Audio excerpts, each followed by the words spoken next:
बांग्लादेश इस वक्त अपने सबसे बुरे दौर से गुजर रहा है। शेख हसीना सरकार की पतन के बाद से बांग्लादेश में कुछ भी सामान्य नहीं रहा और ऐसी स्थिति के बीच देश की अंतरिम सरकार के सूचना सलाहकार और छात्र आंदोलन के प्रमुख नेताओं में शुमार रहे नाहिद इस्लाम ने अपने पद से इस्तीफा दे दिया है। खबर है कि वो नई राजनीतिक पार्टी का गठन कर सकते हैं और आज इसका ऐलान भी हो सकता है। ढाका ट्रिब्यून की रिपोर्ट के मुताबिक नाहिद इस्लाम बांग्लादेश की मोहम्मद यूनुस सरकार से नाराज थे।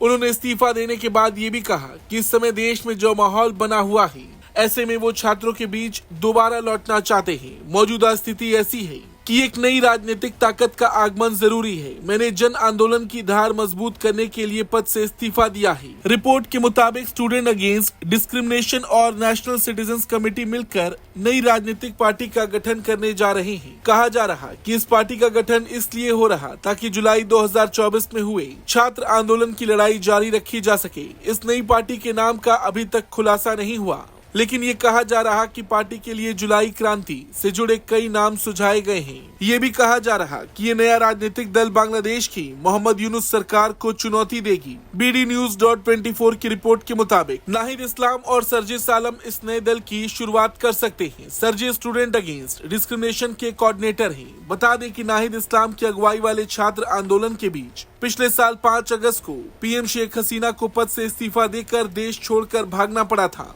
और उन्होंने भारत में शरण ली थी। इसके बाद 8 अगस्त को मोहम्मद यूनुस की अगुवाई में नई अंतरिम सरकार ने कार्यभार संभाला था। लेकिन ये बात हम सब जानते हैं कि अंतरिम सरकार के आने के बाद से भी बांग्लादेश में कुछ नहीं बदला। इससे पहले बांग्लादेश आर्मी चीफ वकार उस जमान ने सभी नेताओं को चेतावनी देते हुए कहा था कि वो आपस में ना उलझें। उन्होंने कहा कि इससे देश की संप्रभुता को खतरा हो सकता है। अगर लोग अपने मतभेद ना भुला पाए या एक दूसरे पर आरोप लगाना बंद नहीं कर पाए तो देश की संप्रभुता दांव पर लग सकती है। सेना प्रमुख ने कहा था कि देश की कानून एवं व्यवस्था खराब होने के ये कुछ कारण हैं। पहला कारण है कि हम आपस में ही लड़ने में व्यस्त हैं। अगर आप अपने मतभेदों को नहीं भुलाते हैं तो इससे दिक्कत होगी, देश की संप्रभुता जोखिम में पड़ जाएगी।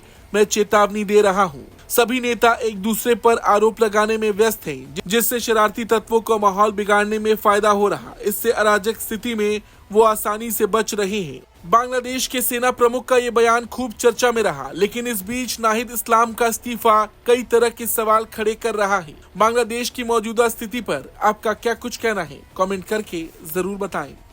ब्यूरो रिपोर्ट, भारत तक।